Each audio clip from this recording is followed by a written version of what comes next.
Hello, good morning everyone. Welcome to our virtual class. By the way, I'm Jamalia Inero and I'm your MAPI teacher this morning. Our topic this morning is all about vocal music of the Romantic period. But before that, this is our objectives. A. Discuss the vocal music of Romantic period.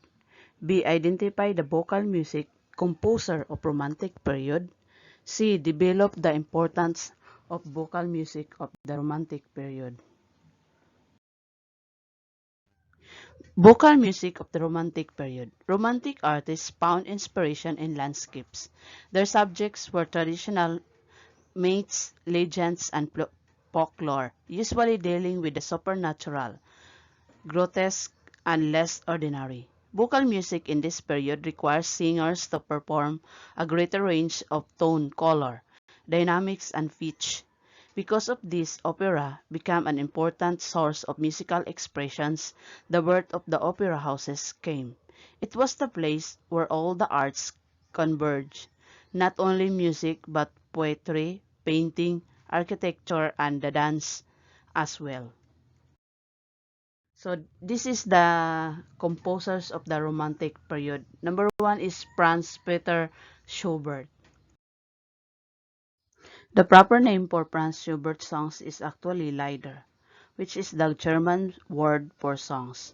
Schubert developed Lieder so that they had a powerful dramatic impact on the listeners. He topped the poetry of writers like Johann Goethe.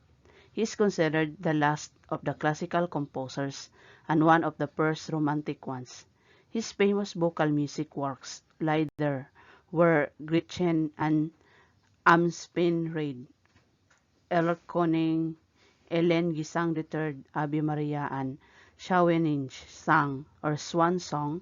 He also wrote piano piece, string quartets, operetta, and the Symphony Number 8 in B minor or Unfinished Symphony. Schubert was born on the 31st of January 1797 in Himmelport Ground, Austria, and died in 1828 in Vienna, Austria at 31. Next is Giuseppe Verdi. Giuseppe Verdi, a name associated with romantic opera, is that of Verdi. His characters are ordinary people and not those of the royal family like those found in German operas. He insisted on a good libretto and wrote operas with political overtones and for middle-class audience. Verdi was born in Parma, Italy on October 9, 1813. He studied in Busseto and later went to Milan, where his first opera, or Uberto, was performed in La Scala, the most important opera house at the time. Almost of all these works are serious, love story with unhappy ending. Expressive vocal melody is the soul of a Verdi opera. He completed 25 operas throughout his career. His final opera ends with all the world as a joke. Some of his famous operas are still being produced and performed worldwide. His much acclaimed works are La Traviata, Rigoletto, Falstaff of Otello, and Aida, where he wrote for the opening of the Suez Canal. He died in Milan, Italy on January 27, 1901. Next is Giacomo Puccini. Giacomo Puccini was born in a poor family on December 22, 1858 in Lucca, Italy. He studied at the Milan Conservatory. He belonged to a group of composers who stressed realism. Therefore, he drew material from everyday life, rejecting heroic themes from mythology and history. Puccini's famous operas were La Bohème, Tosca, Madame Butterfly, and Turandot. Next is Richard Wagner. Richard Wagner, or Wilhelm Richard Wagner, was born in Leipzig, Germany on May 22, 1813. He attended Leipzig University. He was very much inspired by Ludwig van Beethoven. Wagner introduced new ideas in harmony and in form, including extremes of chromaticism. He also explored the limits of the traditional tonal system that gave keys and chords its own identity, which paved the way for the rise of atonality in the 20th century. Wagner exerted a strong influence on the operatic medium. He was an advocate of a new form of opera which he called music drama, where musical and dramatic elements were fused together. He developed a compositional style in which the orchestra has of equal importance in dramatic role as the singers themselves.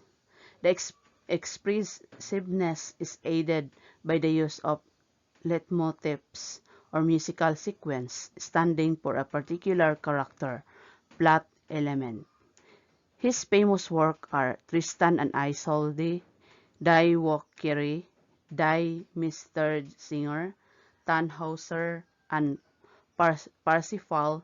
His work would later influence modern film scores including those of the Harry Potter and the Lord of the Rings film series. Wagner died of a heart attack on February 13, 1883 at age of 69. Next is George Bizet.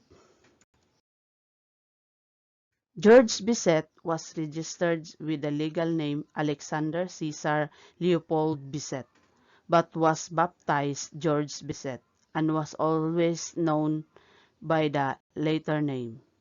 He was born October 25, 1838 in Paris, France. He entered the Paris Conservatory of Music at a very young age. Bizet became famous for his operas. His most famous opera is Carmen. However, when Carmen first opened in Paris, the reviews were, were terrible. The shows were criticized in horrible ways that resulted in poor audience attendance. During the first round of Carmen performance, Bizet died June 3, 1875. He was only 36. 4 months later, Carmen opened in Vienna, Austria, and was a smash hit. It is now one of the most popular operas ever written. Bizet never knew that audience would come to consider it as his masterpiece. Okay, any clarification, suggestions about our topic this morning? So if none, thank you so much for listening, and don't forget to subscribe our YouTube channel at www.gaitf.com. Thank you and mabuhay.